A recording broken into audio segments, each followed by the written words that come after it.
that don't want what we know out there. How a person can go from really almost nothing to becoming a millionaire by owning rental properties. He would always buy these flip houses, and I just remember thinking, this guy is crazy. Why would he buy that house? In the past decade, there's been a huge surge in the peer-to-peer short-term rental market. Become an insider. So you have to know the rules before you get the game. Every second counts. So make every second count. Welcome to the Real Estate Jam. Whether you're just beginning or the best of the best, we're glad you're here. We will share successes, failures, and strategies for the action-taking real estate investor. And now to your hosts, JD and Melissa.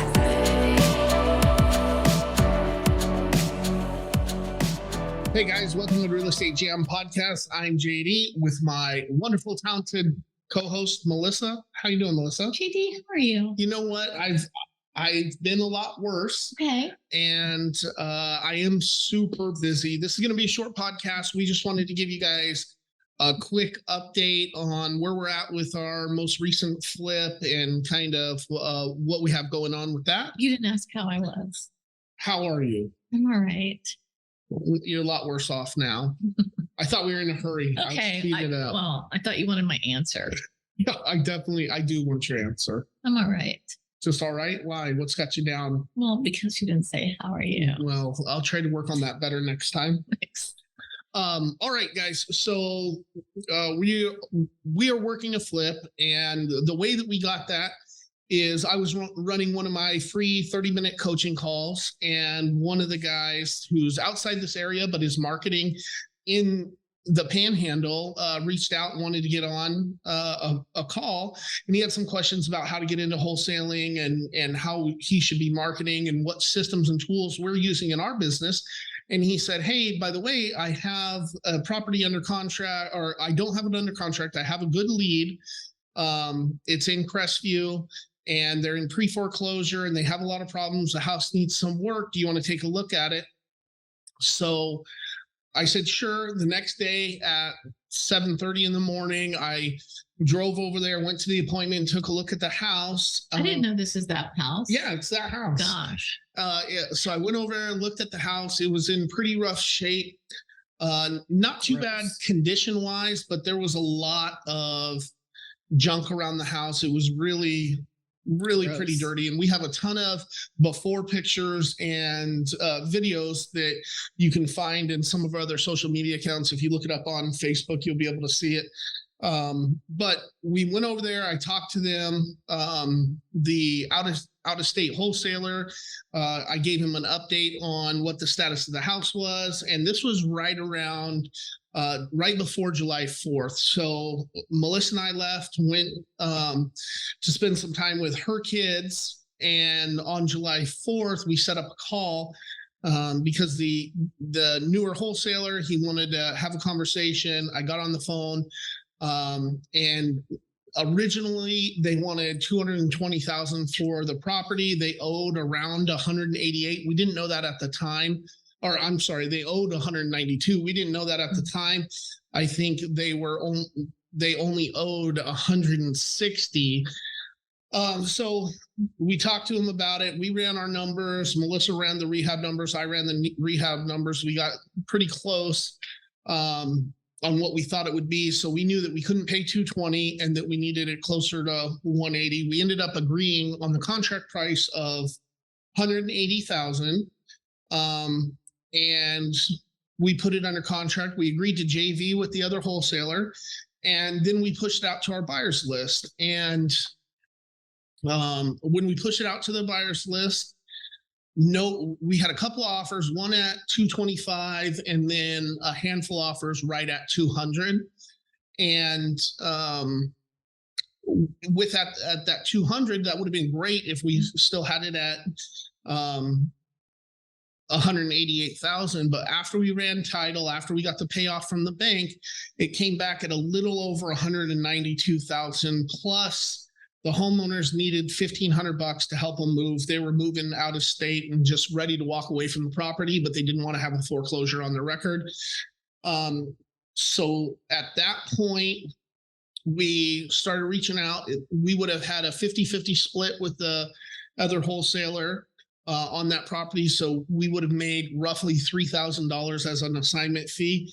And really at that point, after talking to the attorneys, getting the title company running title and everything, we didn't really feel that the $3,000, and we actually had it under contract at $225, but then they screwed around and decided they weren't going to close. They needed an actual inspection with a property inspector, and we just weren't going to mess around with that. Plus, we didn't like the way the guy was handling the situation. But we ended up deciding that, well, if we just take it down, we'll pay. We actually gave the other wholesaler the option to stay in the deal with us, follow it through the rehab, and catch his payment on the back end. Or if he wanted to be paid out early, we would. So we took the $200,000 minus the payoff, minus the $1,500, and that amount, the amount that was left over, we split down the middle, kicked him a little over $3,000, and then we took it down, closed on it, and started the rehab. Maybe you should say why you came up with the number 200 to pay our JV partner. Well, the reason that we used 200 to pay the JV partner is that was the highest actual offer from somebody who had the ability to close. The guy who, well, we had multiple offers, but one of them is a dude that we have done deals with in the past. And actually he's the acquisitions agent for another real estate investor local to the Panhandle. And I tried to negotiate him up, but the absolute best that he could do is 200, which is about right, where it needed to be to make sense as a flip. And we decided that instead of giving that to them and letting them make the profit on the back end, that we wanted to take it down and run that flip. Now, if we could have got him up to 225, we would have pushed it all day and just split the wholesale fee. But because 200, it was just such a minimal fee for us on the wholesale side, we decided it was better. And we didn't have any other projects that we had our money in or were about to put our money in. So our money was just sitting there, and now we're putting it to use in this flip. So as of today, the process was we got it all cleaned out first. That was the first step, which there's some drama included in that, which there always is. We did 3 30-yard dumpsters worth of trash and debris and stuff. And then we scheduled everything else on top of that. So we did the roof, and it turned out beautiful.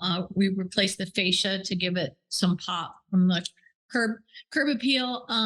We painted the inside. We put new carpet. We didn't replace the tile in the bathrooms or the wood in the living room. We replaced the bedrooms. Did some light fixtures, changed out some light kits, some fans.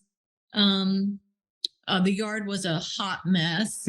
So the grass was probably 3 feet tall, and hidden underneath that was tons of craters that we had to fill in. That giant. Where they had a German Shepherd dog that liked to dig in the backyard. So unbeknownst to us and our handyman who was handling the lawn, Melissa actually got a picture of a big zero-turn riding lawnmower about half sunk into a giant hole in that backyard that he didn't see until it was too late. But we got the yard cleaned up, got the dirt filled in. So today it's having the final deep clean and pictures tomorrow. So I hope to have it listed live on Monday, at some point on Monday. And then next time, I hope that we're telling you we have it under contract. Yeah. It was a pretty quick flip. It was almost what we would consider a cosmetic flip if you take out the roof and the soffit and the fascia, and we had to replace one air conditioner. But aside from that, it was pretty much just make it look pretty and clean it up. We had to get our ozone machines in there and change out the filters on the air conditioners about 3 times in the last month that we've owned it, because it was so dirty in there. But it's going pretty well, and we're going to make a decision on listing price and see where it goes. So to us, what do we want to see? What's our okay case scenario profit? What's our home run one? Well, I don't think there'll be a home run. We'd have to sell it for $400,000 for it to be considered a home run. Right now, we need to sell it at a little over 310 for it to be a break even. And I'm hoping we can sell it for 345 or 350. And It's the biggest house in the community. yeah, And it was the ugliest house in the community. And then I was going to say something else. Oh, part of the reason that we didn't back out, even though the numbers were so tight, is because we really try to do what we say we're going to do and not leave people in a worse situation. And they were just in a bad situation. So even if we just break even still at the end of the day, I'll be happy. yeah. If we get this one, if we can just make anything more profit wise after all expenses more than $3,000, then it will have been worth it. If we would have walked away, they would have lost their house, would have foreclosed on them, and they wouldn't be able to start over with a fresh start where they were going. So we really had to make sure we're doing it. It is a little bit tight, a lot tighter than what we would normally do for a flip property, but I still think there's a potential that it could go for a lot more than what we originally thought that it would. so stay tuned.